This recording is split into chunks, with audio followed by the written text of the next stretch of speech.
but he opened his lips and showed me his teeth and he growled at me. I'm thinking, he's gonna kill me. He's gonna kill me. He's gonna kill me. He's gonna kill me. He's gonna kill me. He's gonna kill me. I'm gonna die. You know, we're gonna die. It's gonna rip me apart. It's gonna rip me apart. It's gonna rip me apart. It's gonna rip me apart. It's gonna rip me apart. It's gonna rip me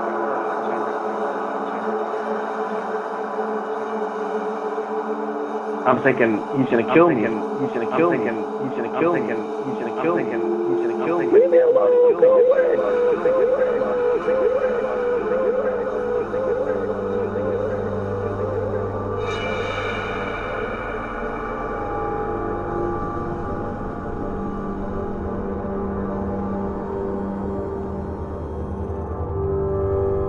They claim that our eyes will just be created a slightly different from what they are. We talk these things are not normal.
You're listening to Strange Familiars, true stories of the paranormal, cryptids, hauntings, the occult, mythology, UFOs, folklore, weird and forgotten history.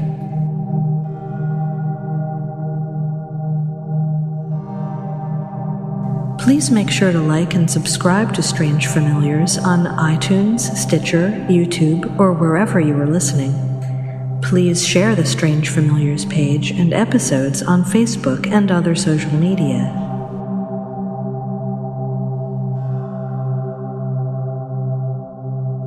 If you have experienced something strange, or if you know a story you would like us to cover, email strangefamiliarspodcast@gmail.com or find us on Facebook, facebook.com/strangefamiliars, and of course, strangefamiliars.com.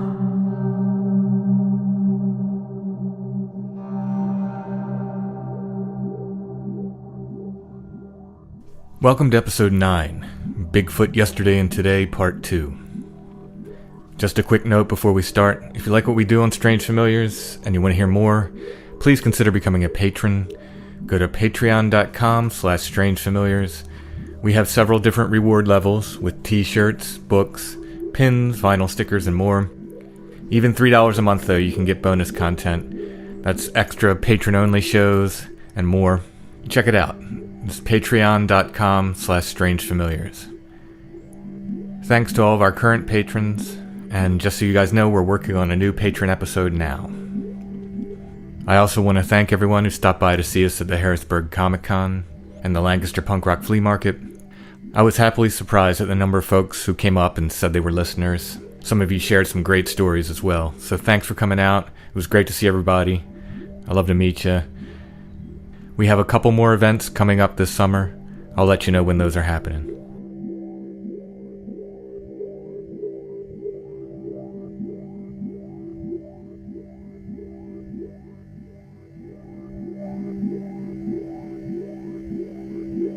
Let's jump into part 2 of Mark Blankenship's story. If you didn't catch part 1, you can go back and listen to episode 8 and catch up. Make sure to check out Mark's YouTube channel, Cascade Bigfoot.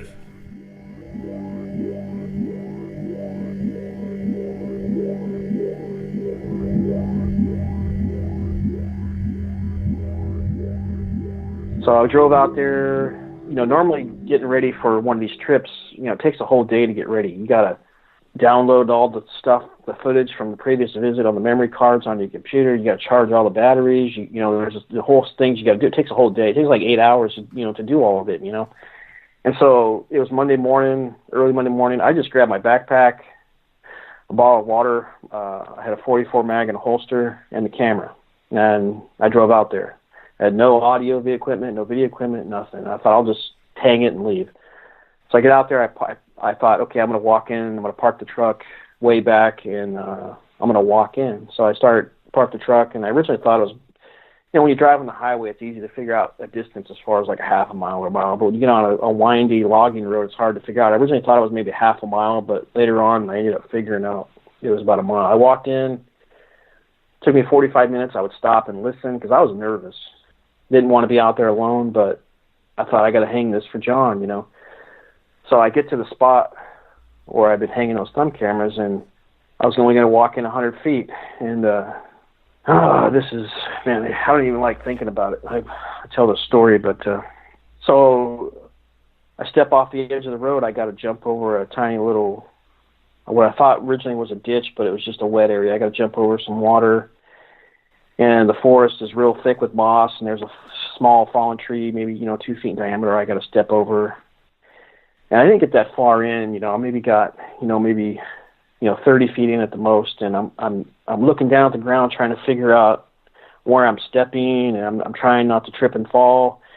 And I see something out of my vision in front of me step out from a tree, and it's dark. And I look up, and stepped out from a tree about 15 feet in front of me is a juvenile, what I originally thought was a older juvenile, about 6'3", black Sasquatch. And then off to my right, another tree, a smaller juvenile, looked just like it. It was black also, maybe about 5.5 foot tall, 170 pounds, steps out from another tree, and they're both standing there staring at me.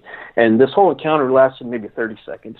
But I originally thought in my head, like, I'm gonna die, it's gonna rip me apart, So I immediately took a step back, and the older one, I say he's probably about 6'3", maybe 220, 230 pounds, and I would describe him as having a build of maybe a real muscular, defined cut NFL receiver or linebacker, just super solid muscle. But he didn't have like super mass yet, like the bigger one that I've seen. He's just super cut, solid muscle. And so I took a step back, and he took a step towards me. And then the smaller one took some real quick steps and got behind the older one.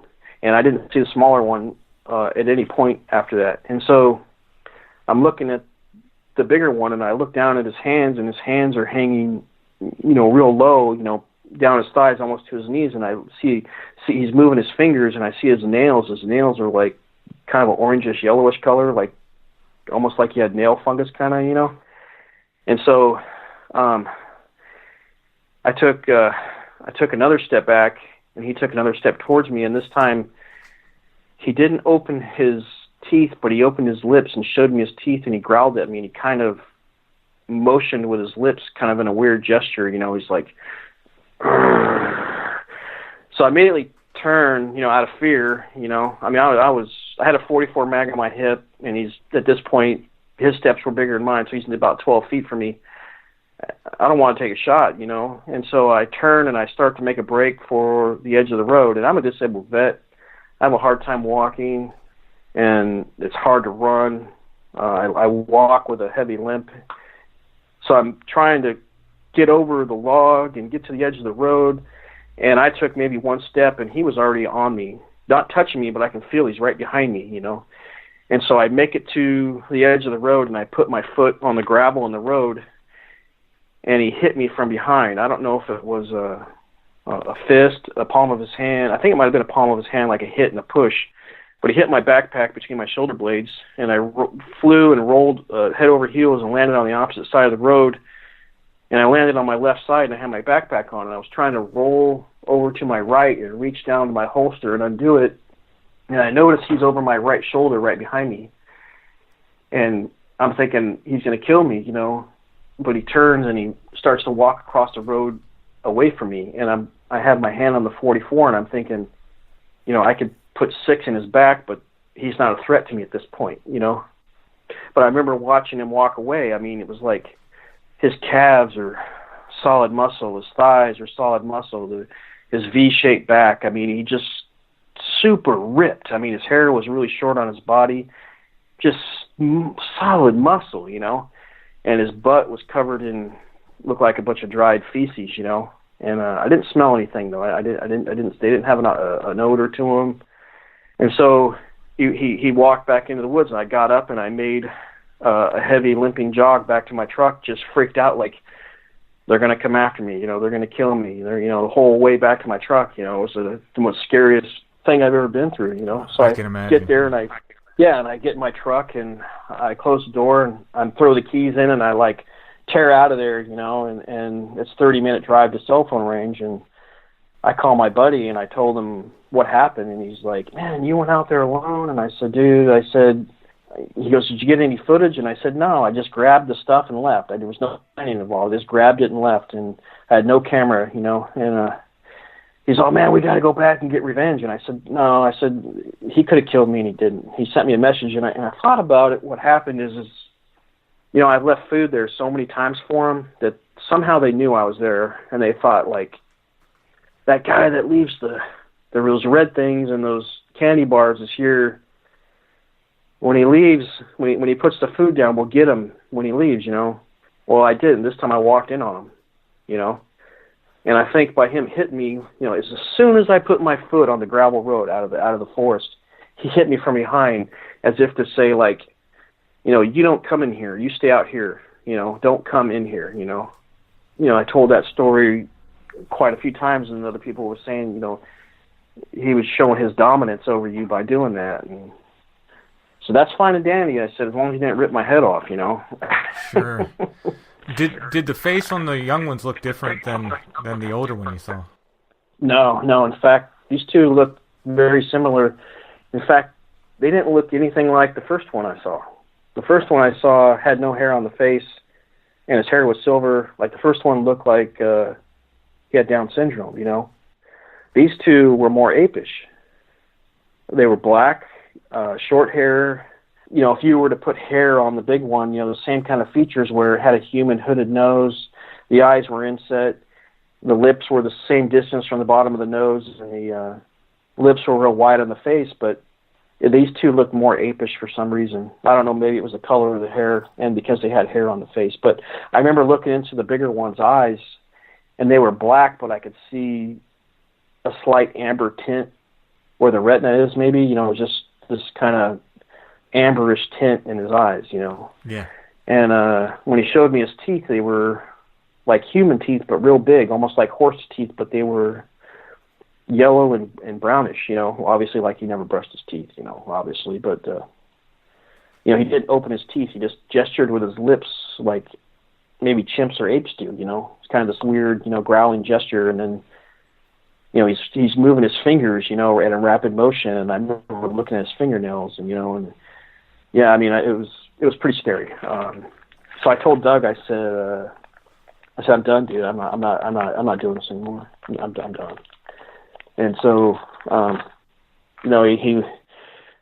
we talked about it, for hours and days, talking on the phone, and I just said, I don't know if I can do it, man. I said, he wanted to go out there, and I said, I don't know. This was on May 16th of last year, 2016. It was almost a year ago. It was, wow. Yeah, May 16th, and so I had nightmares about that I still sometimes have nightmares about it, but that bothered me. But I thought, man, they could have killed me, and they didn't. He could have ripped me apart. I think he just sent me a message like, "Don't come in here," So we agreed. It was Memorial Weekend last year, late in May. A couple weeks later, and I told Doug he wanted to overnight out there in tents. And I was like, man, I don't know, dude. I said, I'm not going to the original sighting, back, as far as we can get into the original sighting, near the sighting area. I said, I'm not going anywhere near where this happened at. I said, there's this one wooden bridge out there. It's an old wooden bridge. It's not a covered one, but it's really old. I said, I'll go as far as that wooden bridge, and I'll camp there on the side of the logging road in tents, and I won't go any further. So we drive out there and hit it. It was Saturday. I mean, it was like in the high 80s, but it had been like Tuesday, Wednesday, Thursday.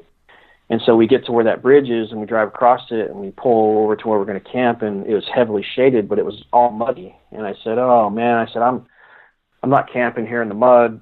And I said, I'm not going in any further either. And so we thought, okay, let's go back across the bridge and drive down this other logging road that parallels the river. And we thought we'll try and find some place to get down on the river and look for footprints in the sand, So we drive a little further down, a couple miles down this logging road.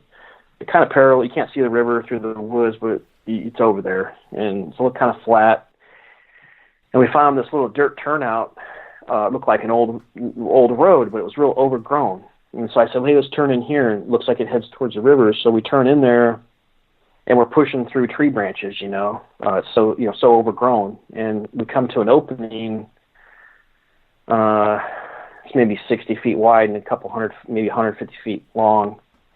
And I thought, let's stop here. We get out of the truck, and there's like this real old fire ring of rocks, and then there's an old tent that looked like it had been there for 3, 4, 5 years, whatever. It was collapsed and sun faded and had holes in it, and there was an old Coleman camp stove that was all rusty and had weeds growing out of it, and there was a lantern there, and there was this old stack of firewood that had weeds growing out of it. It looked like somebody abandoned their camping equipment. And so I told Doug, I said, yeah, we'll just park right here. I said, let's get some cameras and our backpacks and our guns. And there was like a primitive-looking trail that was quite overgrown, like an opening through the trees. It looked like it headed towards the river. So we climbed through there, and it's a couple hundred yards down to the river. It goes, winds through and up over some small little inclines and declines, and it ends up right on the edge of the river. And so we spend 2 or 3 hours out there walking the riverbank, and we found some footprints in the sand near the river.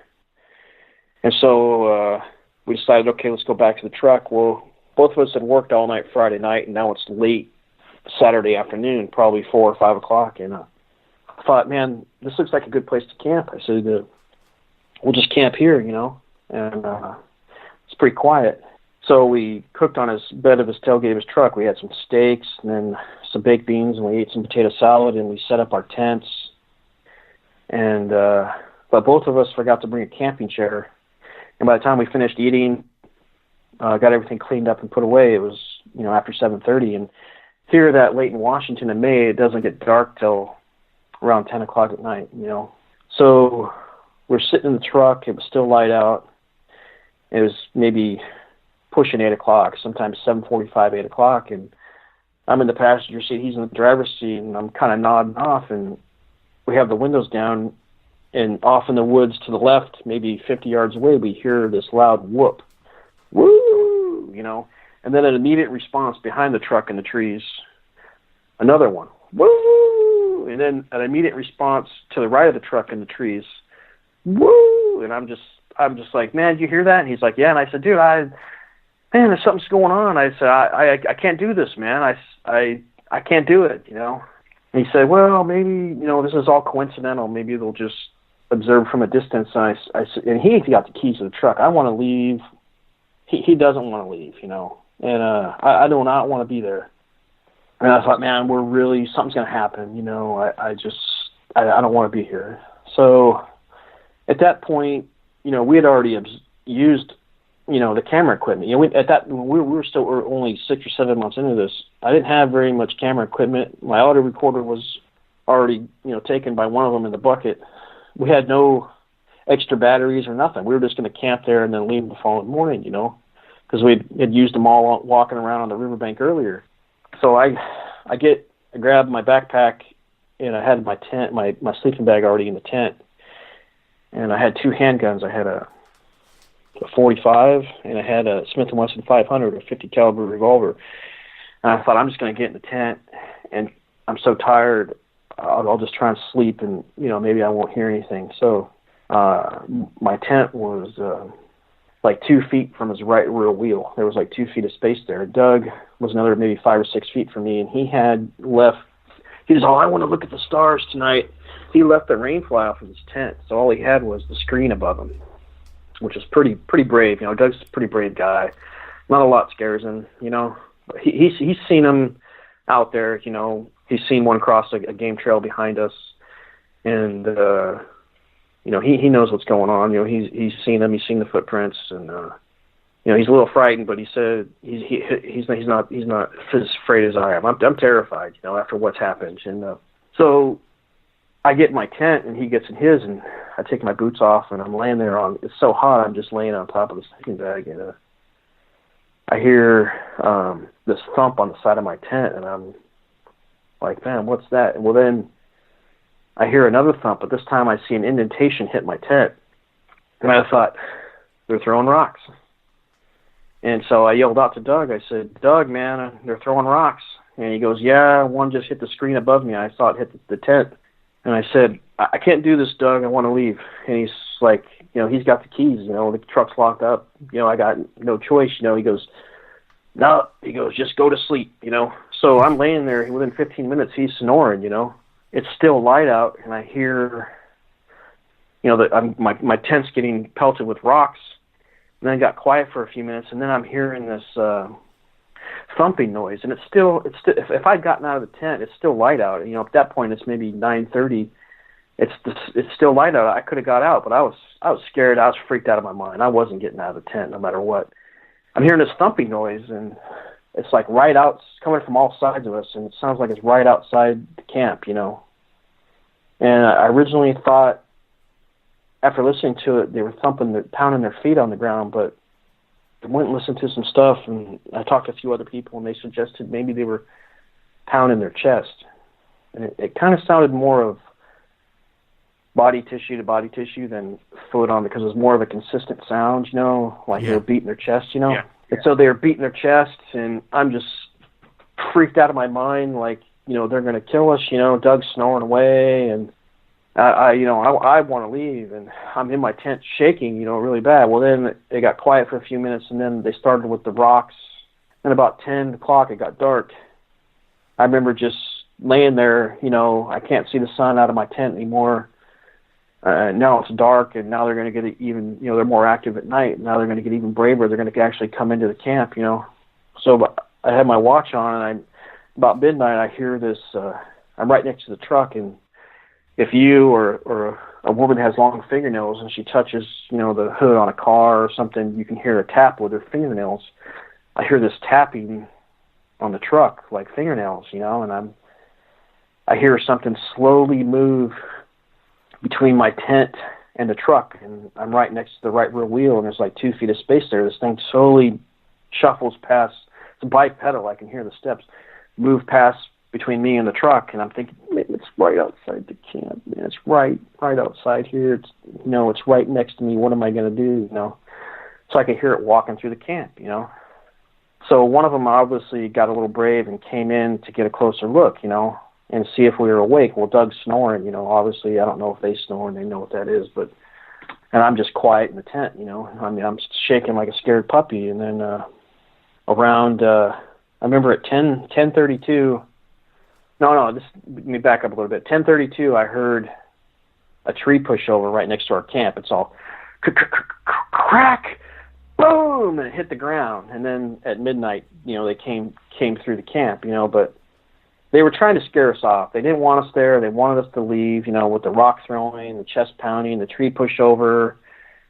And then they came into the camp, and we're walking through the camp. And then at one point, they started running through the camp, and then they started bluff charging my tent. And I'd hear these loud pounding footsteps come running towards my tent.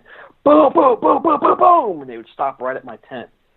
And they were bluff charging my tent, trying to scare us out of there. At one point, around 2 o'clock in the morning, Doug had woke up and he yelled out to me. He said, "Mark, are you awake?" And I said, "Yeah." And he goes, "They're in the camp." He goes, "One just walked past my tent." He goes, "I could hear the footsteps and hear the vibrations. You feel the vibration?" And I said, "Dude, you slept here 99% of it. I haven't slept. They've been in the camp all night, man." And I said they pushed a tree over, and we're talking for about 15 minutes, and then he fell back asleep. And then I hear this, then they started bluff charging and they'd run through the camp and like slap the side of our tent. You would hear the footsteps, boom, boom, boom, and slap the side of your tent and then run off or bluff charge the tent.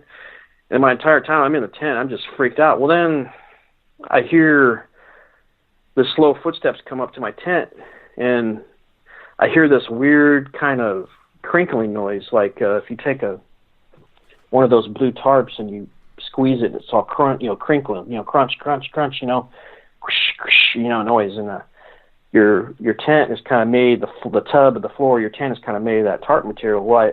I'm like, man, what's that noise? It's like right next to me. What is it? And I feel the floor under my tent slowly move under me, a little bit, like an inch or two. And I'm like, what? And what they were doing is I turned my headlamp on, and I thought when I turn my headlamp on, it'll stop, but it didn't. I turned my headlamp on, and at the base where my feet are, I see these massive hands, like this, twice the size of mine, and I see these knuckles, and it's grabbing my tent at the base, and it's squeezing it. And I can see these massive knuckles pushing in on the nylon, and it likes the sound of the squishing noise, whoosh, whoosh. It's squeezing the bottom of my tent, and then it would run off, and a little while later it would come back again and do the same thing again. And I thought, what if they drag my tent off into the woods and kill me, So I get up on my butt and I grab my .45 and I cock the hammer back and I have the safety off and I have, the front and barrel of my gun right up to the edge of the tent. And if they were going to pull, I was just going to empty my magazine. I had it was an F&X 45 that holds 15 plus 1, so I had four magazines. I had 60 rounds of 45, and then I had the 500 with 5 rounds in it, and I was just going to empty that magazine. But luckily they didn't, And so, every second of that night seemed like a minute, and every minute seemed like an hour. And at one point, when they came back over to mess with my tent again, I thought, I'm going to speak out, And I spoke out, I was like, leave me alone, just go away, leave me alone, and I just kept repeating, leave me alone, go away. I was, like in a frightening, scared, and so this went on, probably till around 4:00, and then at 4:15, I slightly see the sun come up, and I'm thinking it's over, and then I hear about 5:00, I hear the zipper on Doug's tent. And I hear him shuffling around. I was like, Doug, are you up? And he's, yeah. And I said, you out of your tent? And he said, yep. And I said, unlock your truck, man. I said, you see anything? He said, no. And I said, okay. So I grabbed my boots and I grabbed my backpack and my firearms. I got in his truck and I locked the door. He comes over. He's like, what are you doing? I said, I want to leave right now, dude. I want to go now. I want to leave right now. He goes, don't you want your tent? I said, nope, leave it. I don't want it. I want to leave right now. So he, undid the poles of his tent and kind of threw it in the back of his truck. And he gets in. He's like, what's going on? I said, dude, you heard what was going on, but you slept through 99% of it. And I said, man, they would not leave me alone, And I said, I'm done, dude. I'm done. I said, I'm done. I had enough, man. And so that was Memorial Weekend last year, and I wasn't done. We still have gone out there dozens of times since, but that was scary, man. That was really scary. In fact, later on, I looked at Google Earth and at the maps, and what I didn't realize is that where we were camped at near the river is directly across the river from our original sighting area. If you were to walk through the woods, cross the river, and walk up another 300, 400 yards through the woods, you would be at the original sighting area. It's directly across the river. So have you? I didn't realize it. Have you camped there since? Yeah, we did in July, but this time we slept in the truck and we had a campfire going all night, just because I was so freaked out of my mind. And they never came in. Doug would get out every now and then and throw a log on the fire, but they never came in. And I don't know if they just weren't in the area at that time. Maybe they were hunting a different area in the valley, because the valley is over 30 miles long, and there's one way in and one way out. All the logging roads dead end everywhere you go. So They might not have been afraid to come in because of the fire and saw us in the truck. And I didn't sleep at all. I was up in the right front passenger seat the whole night, looking out, all the windows. I was on alert. I was scared, but I went back probably 2 weeks after that with Dr. Briggs Hall, and I told him what had happened, and he's a big game camera guy, and I'm not, and he's been real nice to us, and so he said, he goes, I want to go hang my game cameras out there. And he goes, will you go with me and do an overnight? And I said, yeah, but I won't camp in that spot. I said, I'll go with you. So we went out there to that same spot, and he hung up 10 game cameras, and he goes, we're just going to leave them overnight, and we'll come back in the morning and get them. So I was out there with him all day. We were hanging them, and he brought a ladder, and he's putting them high up in the trees, and nothing could mess with them, And we hung them all up, and then we drove further into the valley to a real primitive campsite that had an outhouse, and I was shocked to see some other people about 100 yards away tent camping. And we tent camped, and I'd been up once again all night Friday night working, and it was Saturday. It was like 8 p.m. and I told I said, hey man, I gotta go to bed. I've been up over a whole day, And he was kind of disappointed because he wanted to build a fire and sit around the fire and talk, And then, so like 5:30, I crashed out, and so his tent was about 100 feet from mine, and I woke up about 10:45 and was laying there, and I feel something under my the floor in my tent. This time I have a different tent, and I thought, it's like a ground squirrel or a rodent or something is under my tent and it's moving around. And and so I'm laying there thinking that that something is under my tent moving around. It's like right at the edge of my tent, like it would come. I'd feel it come in, and then like it would get to where it would feel the pressure of my pillow and my head and stop, and then it would move again further around my tent, like something was moving around trying to get all the way under, but it couldn't.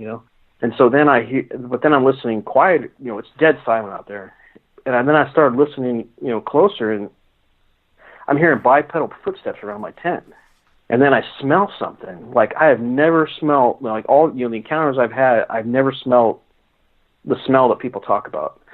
But I smelled this smell, it made my eyes water. It was so overwhelming. It smelled like rotten meat and feces, It was just, God, it was nasty. And I was just like, and I hear this walking around my tent, and I'm just like, what the heck is, what is going on, So I turned my headlamp on, and it stopped. Everything stopped. And then, so I laid there till probably 6 hours till the sun started to come up, And I didn't hear anything after that. And so I get out of the tent, and I'm looking around my tent, and it's hard packed ground, and I don't see any footsteps or anything. And Dr. Hall had already been up for a couple hours, and he was drinking some coffee. And I said, hey, did you hear anything last night? And he goes, no, man. He goes, I slept hard. He goes, I didn't hear nothing. And I didn't say anything to him because, if he didn't see it and get a picture of it or a film of it or casting of it, it didn't happen, So I didn't say anything to him. But now that I look back on it, what I think this thing was doing is it was sticking its hand under my tent to feel maybe where I was positioned at in the tent, because it went all the way around the tent. You could hear the floor moving, and then, I could slightly see and feel something push up against my leg or my feet. It went around the whole tent on the side of my body, like it was trying to feel where I was at in the tent, And then the smell too. It was overwhelming, Have you ever run into the thing where the woods go dead quiet? Oh yeah. Yeah.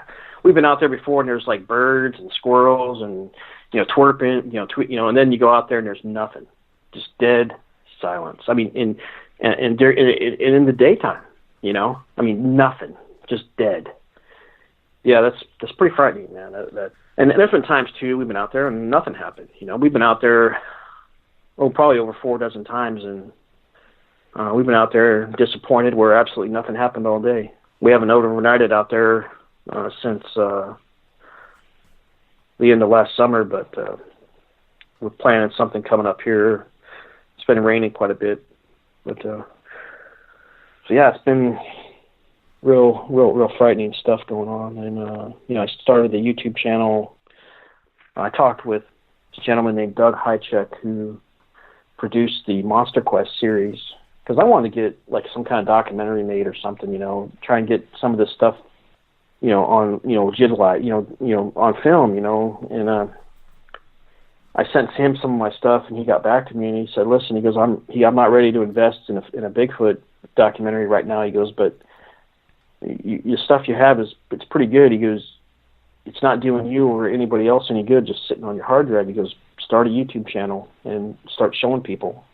And so that's kind of how our YouTube channel, Cascade Bigfoot, has come to be, and it's, I maybe have 4,000 subscribers. I'm not by any means any kind of real popular person or anything, and we're not in it for the money. I mean, personally, every time we go out there, it's $100 in gas, round trip, and I have probably around $10,000 put into this already between gas and camera equipment and some firearms and everything else. I kind of tallied it up, and I couldn't buy a set of tires with what I've made off of YouTube. Some people criticize me on YouTube saying, oh, you're just in it for the money. There's no money to be made. I'm not one of these people with 2 million subscribers, so. Right. So like I like to walk in the summertime. A good place to find tracks is along the river during the wintertime, and the spring, the snow melts. It's not a good time because the river's real high. There's not a lot of sand exposed, So last summer, Doug and I spent a lot of time walking the river, and we found quite a few tracks, and we found some areas where we found one spot in particular where tracks like come right out of the water. Like, they cross the river from the other side and they walk across the sand, up an embankment, 100 feet across the sand and into the trees. Well, kind of the only good prints you're going to get in sand is if the sand's kind of wet. If they're walking in wet sand or in dry sand, you're not going to get a good print. You can see where they walked, but you're not going to get the sand has to be kind of damp, Right. So, depending on the water levels rising and whatever, or whatever, you're only going to get a couple prints right out of the water, and then you'll be able to see the rest of them, but they're not usable. So there's this one spot where we kept finding prints, and so then we went back probably the third or fourth time, and this time there's no prints. There's sweep marks, like something grabbed a tree branch and came across the river with it and swept its prints behind it as it walked with a branch with leaves on it. And I took a picture of it. It's literally right out of the water, and something's dragging a branch behind it, covering its tracks up into the woods. And so I guess the point I'm getting at is we've been there so many times. It obviously saw us taking photos of these tracks, and then, like I said, they're highly intelligent. My theory is, I don't have proof, but my theory is that now it's covering its tracks by dragging something behind it and sweeping its tracks away. Yeah, and I've heard of that before. I've heard people say they backtrack in their own tracks. Or they seem to be self-aware in that sense. Right. Yeah. And early on, in fact, it was the first trip back with our first trip back, and the first trip, like I mentioned earlier in the interview, that Dr. Hall went with us. When we were out there that day, we found this weird track. I didn't know what it was, and Dr. Hall, who's a wildlife veterinarian, knows all animal tracks. I mean, he knows all vegetation in the woods. He knows every track, of any kind of animal that's on the ground. We found this track that was like 12 or 13 inches long, and a Bigfoot has a fat heel, but this foot was V-shaped, and the heel was real narrow, and it had it was kind of rounded in the end, but the foot was V-shaped, and there was like 4 toes, and they had what looked like claws on or long nails on the ends of the toes. And so we looked at him, and I didn't know what it was, and he said he'd never seen anything like that in his life. He didn't know what it was, and so we just kind of blew it off like maybe it was an anomaly, maybe it wasn't a print at all, but it was in, soft ground, and it was a print, and so I didn't know what it was. And then a couple of my videos, I missed them, but some people pointed out some images to me. There's some, like wolf creatures, like they have like a Bigfoot. You can see part of the upper body, but there's like a dog, like a snout of a dog, and it has pointed ears on top of its head. And so I sent some of that stuff to Vic Cundiff, and he told me that those are dogmen. And then I found some of those odd looking prints again, different sizes, and some of them actually even had 3 toes. And he said those are dogman tracks. So, I mean, there's Bigfoot and dogmen out here. I mean, I didn't even know what a dogman was. This is in the same area. Same area. So I didn't even know what a dogman was. Kind of freaky, Oh yeah, so, Those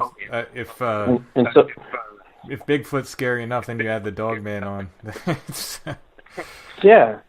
So we went out there last Sunday, and I put a video up on our YouTube page. But there's dogman impressions in the moss where we went. Like in the beginning of the video, I show in February, Doug and I, it snowed out there, and we drove in, and we were the first vehicle in. There was no tire tracks on the road or nothing.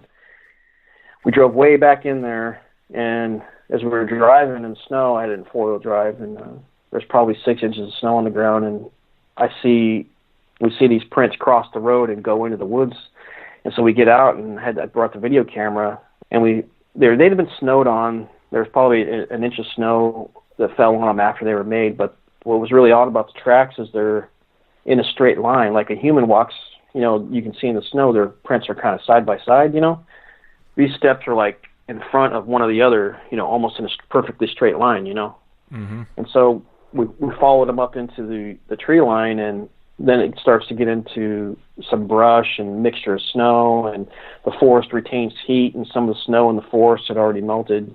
So we thought, okay, we'll keep this under our hat. This is going to be a good spot to come check out. Well, then after the snow melted a couple months ago, it was early April, late March, early April, we went in there and we went to the same spot. We found a bunch of impressions in the moss on both sides of the road there. So then we went back last Sunday and walked back in there for the first time, and I took a bunch of pictures of what looks like some Bigfoot impressions, but there's those 3- and 4-toed impressions in the moss again, the kind of V-shaped tracks, And we walked back in there probably 300 yards, and Doug and I split up a little bit. He I don't like being alone out there, and usually you hear about people going missing. A group goes out there, and it's always the guy that's in the back that the weaker of the two, which I'm limping. So he comes back over and he's like, hey, there's something moving over here. I could hear it breathing. And I said, well, I can't get over this down tree. Let's walk around the back side of it. So we walk in the video to the other side, kind of towards the root ball, and we're standing there. And then we hear these tree knocks about 50 to 75 yards in the direction we came in. And there was 10 successions of like 6 or 7 tree knocks. It was all boom, boom, boom, boom, boom, boom. And then you wouldn't hear anything for, 30 to 60 seconds. And then boom, boom, boom, boom, boom, boom. And then you hear it again. And it's hard to get, if you listen with headphones on, you turn your volume up, I could barely just hear them on my camera. Picked up a couple of them. But, so yeah, that was last Sunday. And so now we're going to go out there again this weekend, but it's raining. So hopefully next week, it won't rain. We're going to go back out to that same spot. How do you steel yourself for that? I mean, is it just? I guess you got your buddy with you. Yeah, I wouldn't go alone. And one of the videos I took my neighbor when Doug wasn't available, and I had an uneasy feeling the whole time. And I told my neighbor, I'm not taking you unless you bring your own firearm. And so we did. But yeah, it's an adrenaline rush. And I am scared, man. I mean, the drive out there, the closer and closer we get, sometimes I start shaking, the closer we get into, like, our original sighting area. Now that they removed all the down trees last June and we were able to go back in there, I will not go to our original sighting area without a high-powered rifle. I have an AR-10, which is a semi-automatic 308. I won't go there without it, just because of the big 10-footer that I saw there. I just won't go there. And I caught some criticism for it, and Doug will carry a shotgun into that spot. But the other spots, yeah, I'm sure maybe one point, I'll see another 10-footer or maybe the same one again, But it's an adrenaline rush, man. I mean, I don't like splitting up from Doug, and I told him, I said, I'll never split up far enough from you where we can't see one another. because I'm disabled vet. I can't climb over, a 4-foot round, down tree. My legs just won't do it, and I'm only good for about 4 or 5 miles of walking anyway. There's a couple times where, he's gone on another, 30, 40 yards, and it's an adrenaline rush, man. I mean, it's hard to see stuff out there, and then I hear movement in the brush, and then I hear tree knocking, and then we can hear that strange talking. But we can't see him. And then I'll post a video, and then I'll get all these people send me messages. Man, you guys missed it. There's a face at 12 minutes and 48 seconds. Right to the left of that big tree. You missed it. And I get I got like probably a half a dozen or more messages from the video I just posted last week about that. Man, it was like 50 feet from you. There was a face that leans out from a tree and then steps back. He was like right near you. You missed it. I never, and then I'll watch the video and see it. My camera's pointed in that direction, but my eyes might not have been looking at that same spot, and right. And then knowing that you were that close to it and you didn't even know it was there, I mean, it's freaky, man. Are you still hanging food? We haven't hung any so far this year. I think it might be a good idea if we did in this new spot, if we take some peanut butter and maybe some candy bars and apples in there. And there is one spot. Actually, we didn't find this one spot on our own. Somebody gave us a lead where they went out and camped, and there was tree knocking around their camp all night, and then there was footsteps through their camp all night. And so we go out to this spot, and we slept in the truck. And before we left the following morning, I took a jar of peanut butter, and I took the lid off, and I took the foil seal off of it, and I smeared a little bit of peanut butter on the outside of it, and I screwed the lid back on, and I stuck it in this rotted tree stump down about 1.5 feet, where if you didn't have hands, you wouldn't have been able to grab it. A bear would have had to rip the stump apart to get to it. And so we came back 3 weeks later and found there was an impression in the moss, and then the lid was laying there on the ground, and the jar was gone. So whatever found it was able to, smell it, pull the jar out of the rotted stump and unscrew the lid. Yeah, it's kind of interesting. Yeah, you need opposable thumbs. Yeah. Yeah, the original sighting area, we were leaving a lot of food on that same log that we found the mushrooms and slugs and snails on. We would leave apples and candy bars. One time we left a fish, and they never took the fish, but candy bars and apples would be gone. And it's kind of on this log that's maybe 3 to 3.5 feet in diameter, and you can't step over it. You got to kind of roll over the top of it.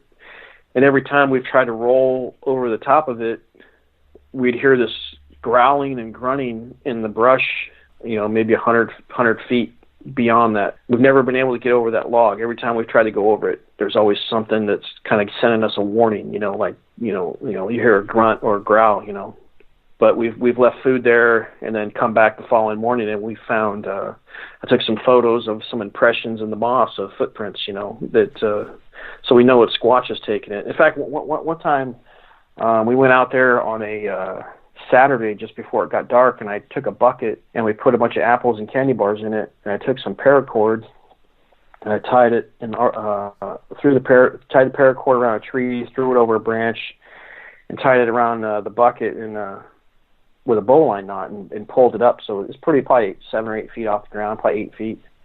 We left and we came back the following morning at sunup, and the paracord is there, and the bowline knot is untied and the bucket's gone.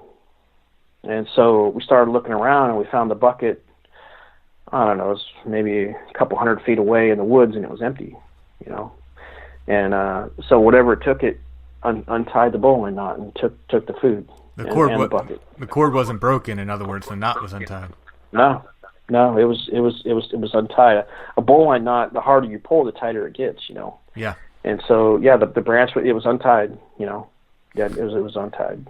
There's no right or wrong answer to this. I vary back and forth, really depending on the day. Are your impression that these are just natural animals, just apes in the woods, or is there something else going on? Yeah, I think they're just an undiscovered species in the world. I mean, they're probably the most skittish creature on the planet. They don't want to be seen for some reason. And I don't know if they're afraid of us or they might see us as a threat. There's a lot of people say that they want to go do some Jane Goodall research and become friends with them. I don't think that's ever going to happen. I think they're a wild animal, but I think they're super intelligent too. They're able to reason, and like we've tried to trick them numerous times with these cameras and food, and they always seem to be one step ahead of us and have it figured out before we even have it figured out. You know what I mean? I mean, it's. Yeah. I just think they're some undiscovered species. And, there was one time, it's actually on one of our videos, this has never happened to me, but it happened to Doug. Doug was maybe 15 feet to my left, and he goes, "Did you hear that?" And I said, "No, what are you talking about?"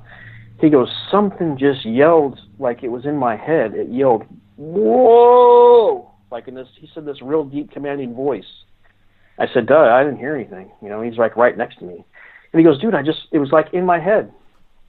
I didn't know what to think, and he swore the whole way home, and every time we talk, he goes, "Dude, those things, it like said something to me in my head." And I said, "Yeah, I don't know, man." I said, I don't know, man. And he swears to it, man. He swears it happened, like it was mind speaking to him, There's just enough weirdness to go along with these things to throw these question marks in all the time. Yeah. The other thing with him just going back to sleep, I mean, there's other stories of that. Witnesses, who look out the window and see one of these creatures at the window. The proper response, I would think, would be to freak out. But they'll say they just turned over and went back to sleep. Yeah, yeah. Like the night in my tent when we camped out there and they were messing with us all night, there was a couple times where I nodded off for maybe just a couple minutes because I was so tired, but then I would wake up like when you wake up, when you're dreaming and you're falling, Sure. Yeah. I'd like wake up in the tent like jerking, like, "Man, what happened? How long have I been asleep? What's going on? I look at my watch and it's been maybe a couple minutes, but I did doze off a few times because I was so dead tired. But and then there was another time early on where Doug was freaking out. We were probably 30 or 40 feet from each other, and he started freaking out. And I go, "What's going on?" And he goes, "I just saw something like it was cloaked or invisible." And I said, "What are you talking about?" And he goes, "You know that movie Predator, where Schwarzenegger's in the jungle and there's that like cloaked looking thing and you can barely see it?" I said, "Get out of here." I go, "Really? Are you serious?"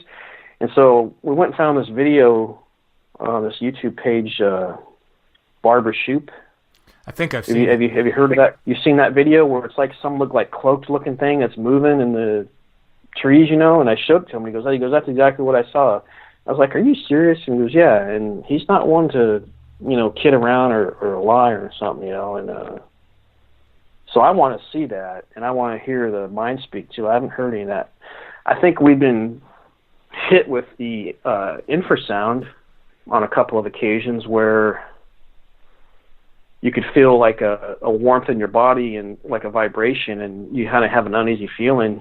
I don't know if that's just fear, but it sure was something I've never felt before, And when you're putting the cameras in the truck, to be clear, they're not sitting up on the dashboard where you could see the cameras from outside the truck. No. What I did is I took like a small lunch bag, soft lunch case, and I cut a hole for the lens, and I put the camera in there, and so the lens is just pointed out, And somehow they don't get on camera. That to me is. I mean, I know it's true.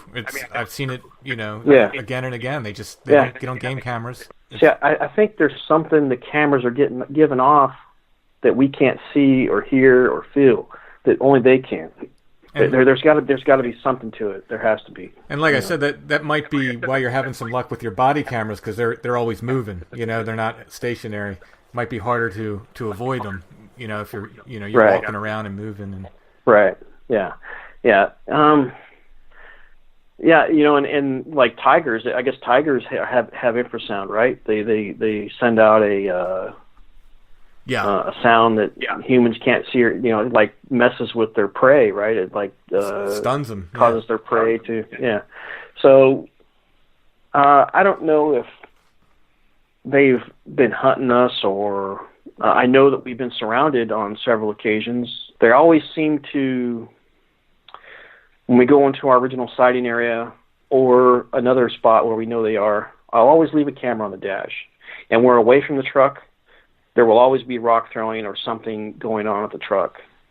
It's almost as if we do something to hurt one, there's going to be that one waiting, for us, when we get back to the vehicle, that's not going to let us leave, I think it was maybe our fourth or fifth trip back to the original sighting area. It must have been maybe late October or early November of 2015.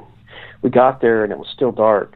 The sun was going to come up in about 30 minutes, and I told Doug, I said, I'm not getting out of the truck in the dark. I said, I'm not doing it. And so he goes, yeah, I don't want to either. So we sat there for a while, and the sun was just, barely, you could barely see some light in the sky, and now you could see your hand in front of your face. And so Doug goes, I'm going to open the driver's side door. So Doug opens the door, and as soon as the dome light comes on, about 50 feet from us in the tree line, you hear one whoop.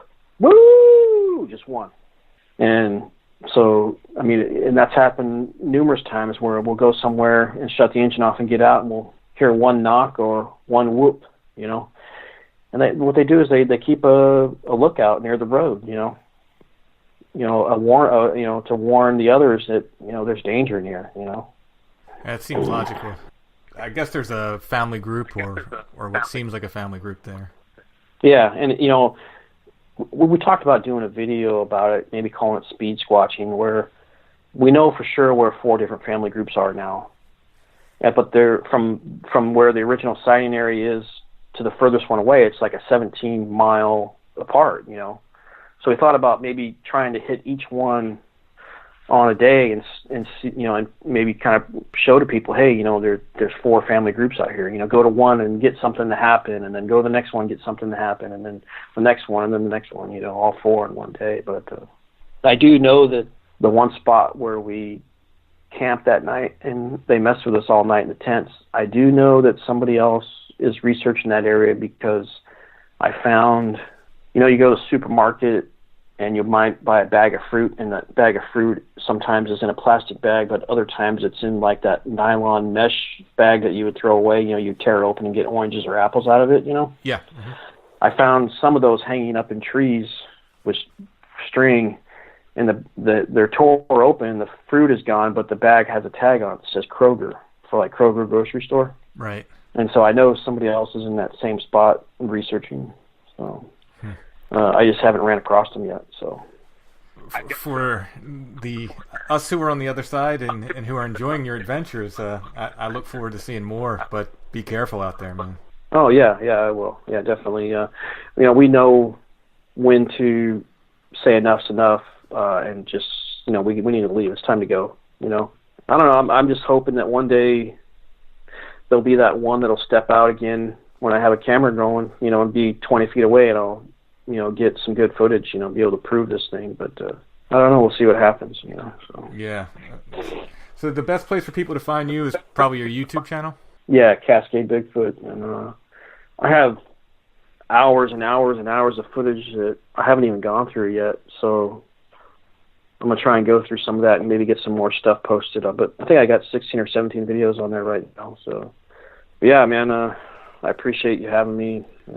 Oh, thanks for coming on. It's a really compelling story. Yeah, I like to talk. I like to talk about it. When I bring the subject up to people that are leery of it, I get some looks. But I like to talk about it. It's good to talk to people that are interested in the same thing. So sure thing. All right. Well, thanks so much. All right, man. Hey, thanks for having me, Tim.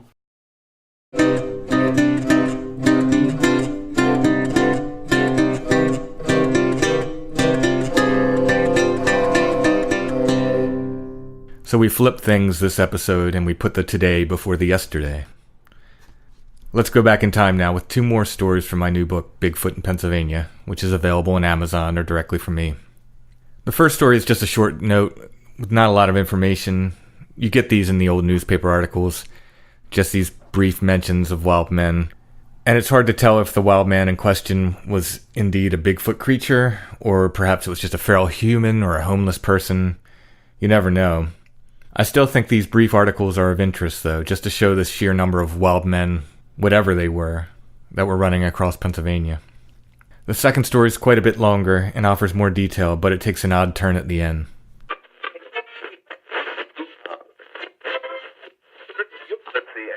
There is a story among our country folk that there is a wild man in the woods in the neighborhood of Easton, and females are actually afraid to come to town alone. We know of several wild men in the borough, and there are no doubt some in the country. From the Wilkes-Barre Advocate, Wilkes-Barre, Pennsylvania, October 16th, 1839.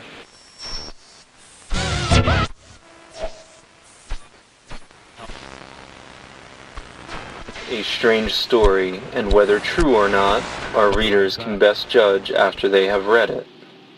What is it? A strange being lately made its appearance in the vicinity of our exchange, which has been the cause of much wonder and a good deal of alarm, when seen by females and the more timorous of the other sex.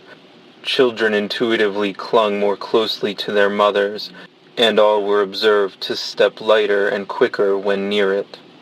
Numerous and various have been the conjectures what this ominous being was and where it came from, but none cared to satisfy their curiosity by too close of an approximation to hold the object of their astonishment.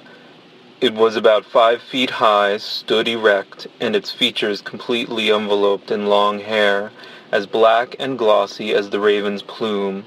Some said it was Robinson Crusoe, clothed in his goatskin habits. But this was improbable, for the last account we have of the renowned hero states that he was near 80 years old, while this nondescript was evidently much younger. Others said it was probably Orson, the wild man of the woods, or the wild child lately seen about a certain lake in Michigan. And again, others said it was the chimpanzee which had escaped from its keepers, but it could not be either of these, for we have an undoubted recount of the death of the former, and it was evidently too large for either of the latter. It could not be a large Newfoundland dog, nor a bear, for dogs always run on 4 legs, and bears do not always go on 2. What is it, was the constant inquiry, and the mystery is now solved by the courage of 2 loafers who were feeling their tenantless pockets, for what had long ceased to abide there, and ruminating on the prospects of a bed in the watch-house or gutter without a supper, and of a dry and thirsty morning, fell in with the hero of our tale near the Girard Bank.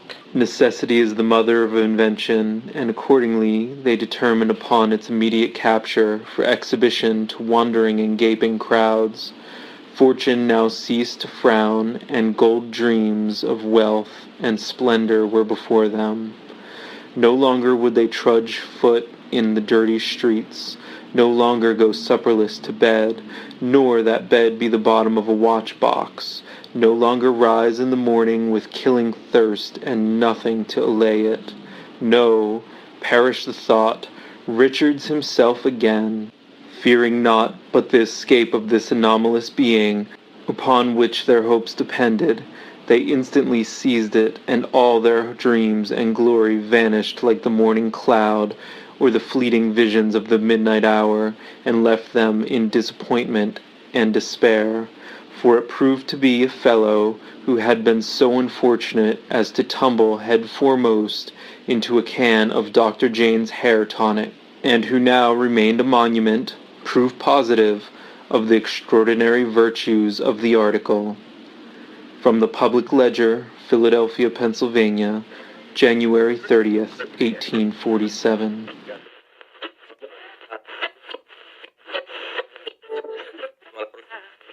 So I'm not sure what was going on there. It seems to start as a legitimate report with people seeing something very strange, something covered with black hair. At the end, it becomes this bizarre story of these 2 loafers and what may or may not be an advertisement for Dr. Jane's hair tonic. I feel like the reporter added the ridiculous bits at the end to try to give some humor to the story, but who can say for sure? We'll visit some more of these articles from my book in the future, not every episode, but here and there.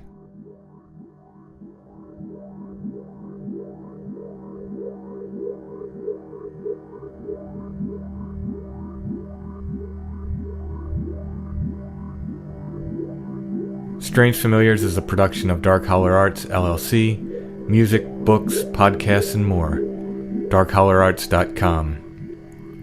Intro and background music by Stonebreath. Go to stonebreath.bandcamp.com for more. Our reader this episode was Matt Deterior.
The saints curse the burden of my clan. I wear the beast skin and give up the form of man. I gave up the form of man. I walk the high hills and forests so deep. Hear my howling, I mourn while other men sleep. I mourn while other men sleep. And may I sip the wine as I did drink the blood, and may I break the bread as I broke flesh.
Blood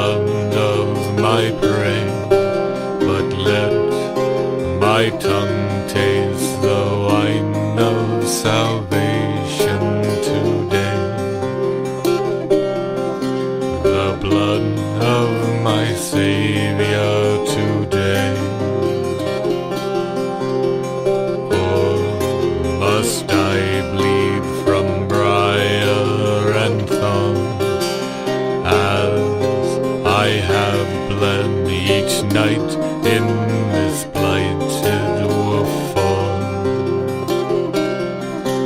Each night in this blighted woeful. And may I sip the wine as I did drink the blood, and may I break the bread for to break the curse.